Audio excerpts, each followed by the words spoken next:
Hey everybody. First, I would like to apologize for the little hiatus that I took for about a week and a half or so. Because if you remember from my video of the Casablanca Delta ceiling fan, if you watched that, I mentioned that my dad and my sister had been struck with that famous virus that, everybody's been getting for the past 3 years. If you don't know what I'm talking about, then you got yourself a problem on your own. But unfortunately, like right after I made that video, I caught the virus, of course. So I was out of it for probably about like 4 days, 5 days, and then I started to feel better finally. But I was still not 100%, and then today I finally tested negative. So I'm finally out of the woods, hopefully for the most part. Knock on wood. But this here is a detector that I actually purchased while I was sick, kind of like as a pick-me-up, if you will. This is the ESL Model 706 smoke detector. And this is a very old version. You've probably seen these before. There's a few other collectors that have them. Enland on YouTube has one. Actually, he may be the only other collector to have one. But he has the ESL model, but his is a little bit later than mine, and I'll get into that in a minute. But this one, it does work. I got it used. And as you can see, it does work. The light is lit. But if we take the cover off, just open it up, and actually have it resting on this piece so that it wouldn't keep tipping over. I'll take the wiring harness out so it's easier.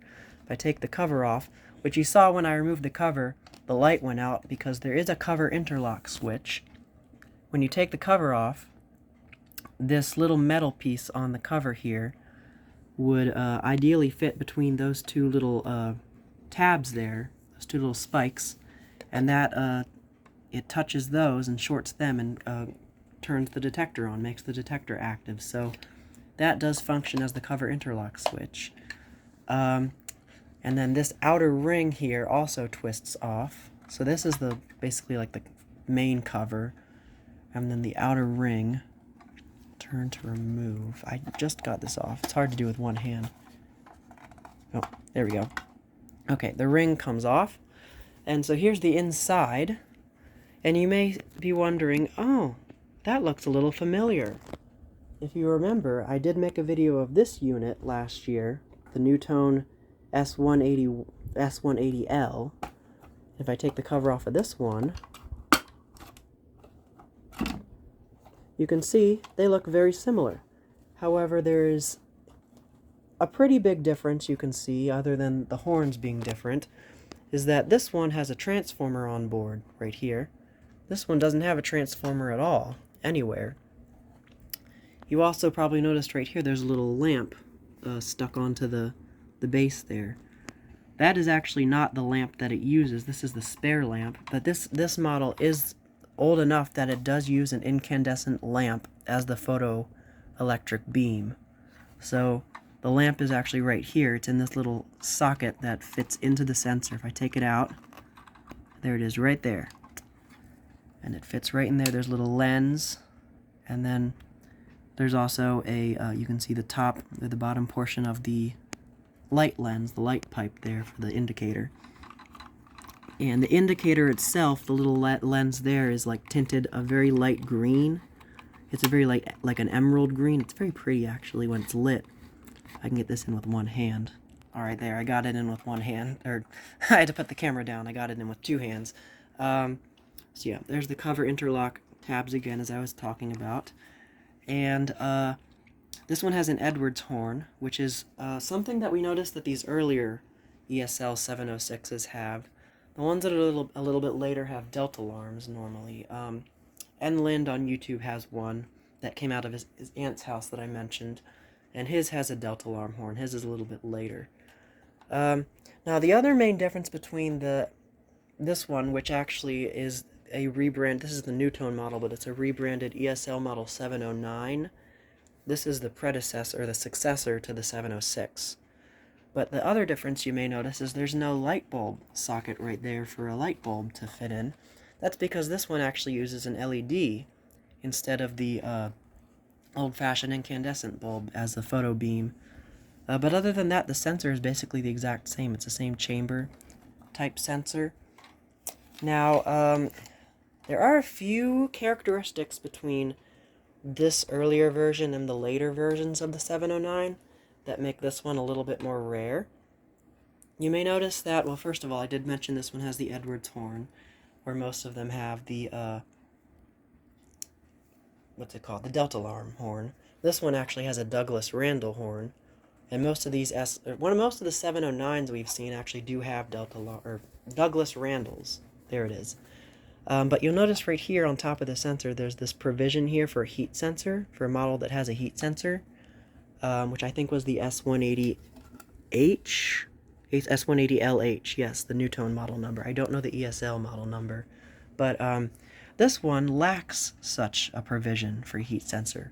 And the later ones that are slightly later of the 706 did have that provision, so this one is a very old model to not include that. And then the other thing that was different was the cover interlock itself is actually different. Now on the 709, the cover interlock is actually like, it's pushed in, like where the cover attaches, snaps in right there in the middle. On this one, you know it's right there on the side. On the later 706s, it's like these two little dots of, they're not really these spikes. They kind of like, it's just two little nubs instead of these spikes. And the ESL cover would look basically like this on the back side, except it would have that plastic piece right there. And there'd be two little metal tabs right there that would short the two little nubs right there. So that's just a little bit different. I don't know why they changed it. This system seems to be, maybe it's because the metal thing would get bent, I don't know.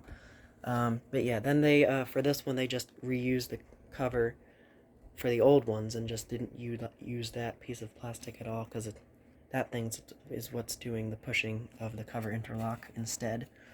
Yeah, so now, of course, it's also got the filters on the sides there, which are very brittle. They turn to dust if you just touch them.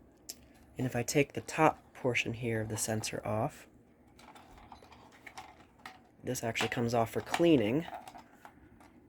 Oh, I don't want to break the transformer there.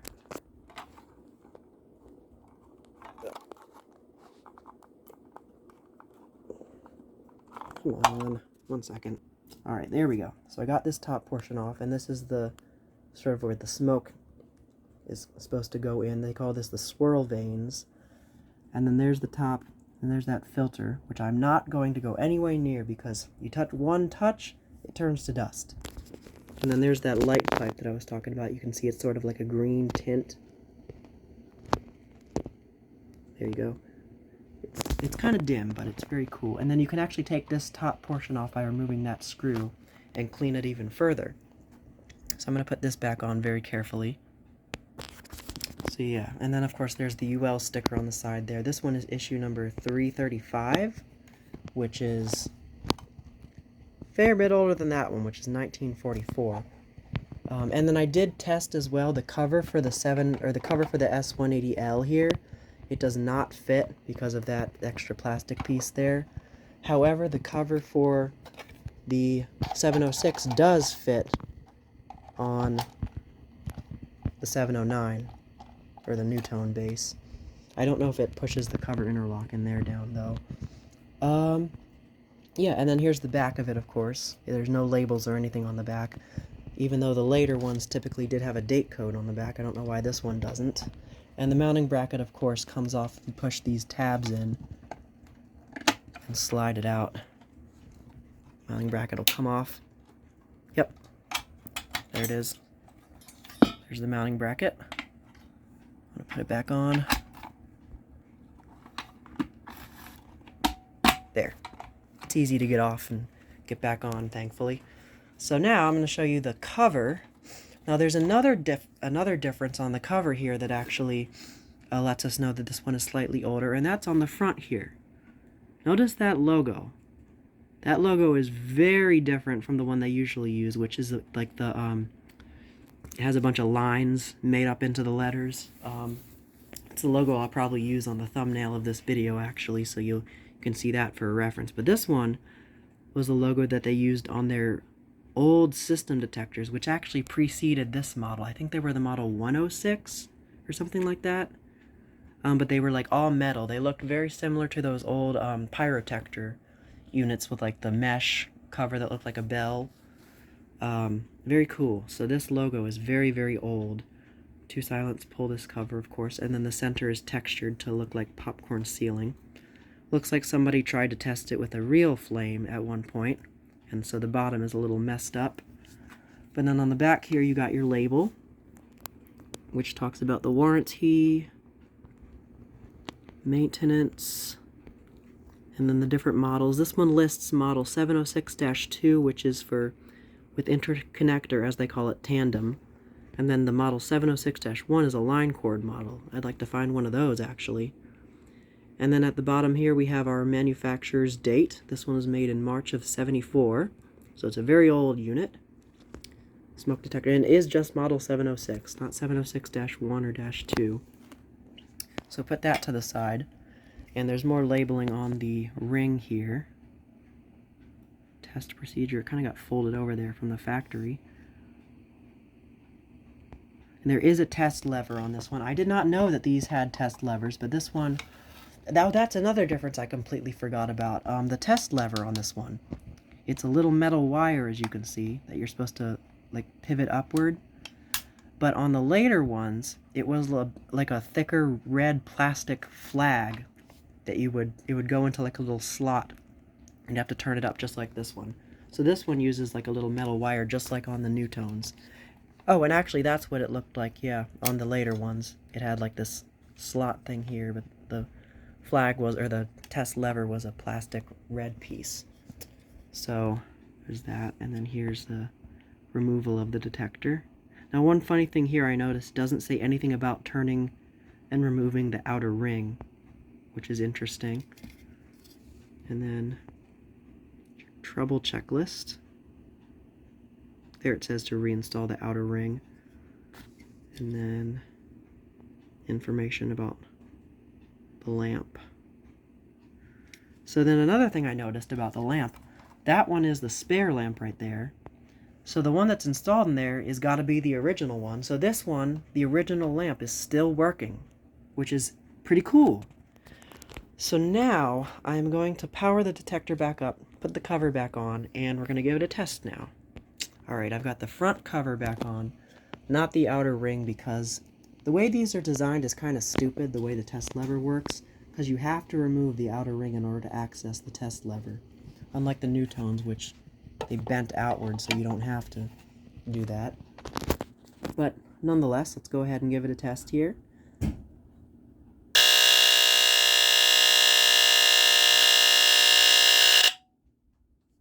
So it's, as I am rudely interrupted, as I was saying, it is very loud. The horn is an Edwards like squealer type horn, because if you like pick at the get the cover off here, if you pick at it, it makes that sort of high-pitched ting. There you go. Hear that? But then it sounds in the low 60 hertz buzz. So that's pretty interesting. Put the cover back on, get it level there, and test it once more.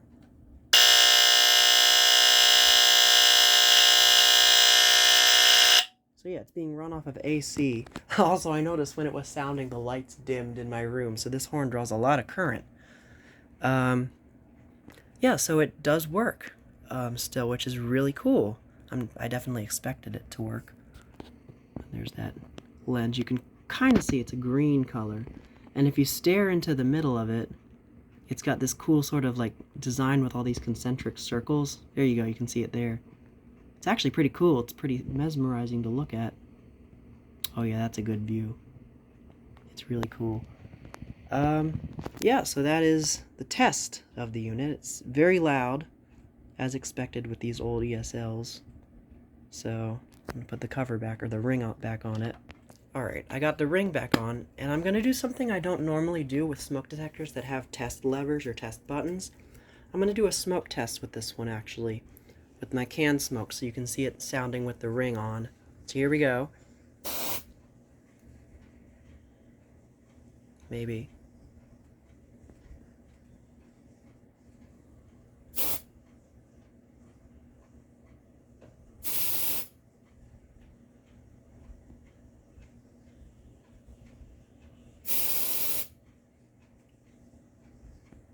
One sec. Okay, let's try it with the ceiling fan off. Maybe that'll work.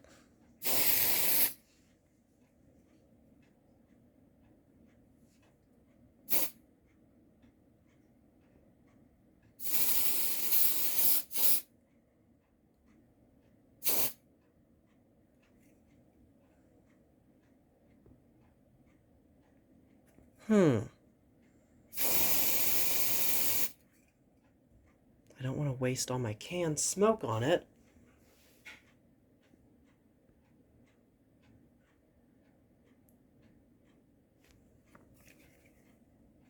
Let me try something. I just paused the camera and it went off for like half a second. 1 second.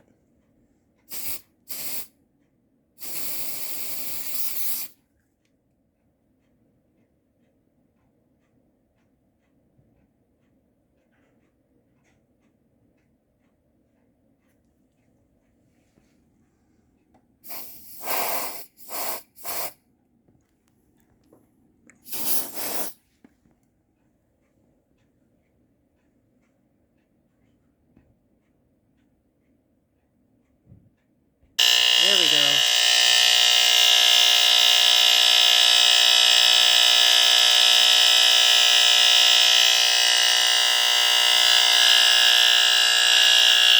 Alright, there we go. Finally got it to go off with the smoke spray. Although it had a bit of a delay. I put the camera down and it started sounding, so it kind of works still. At least it still works when I use the test lever. So, let's see, is it still going off? Nope. Oh. Yeah, it's still going off. So, yeah, I think that is about it for this video. It's a long video for this one, even though there was no unboxing. But thank you guys so much for watching, as always, and I will see you again in the next video.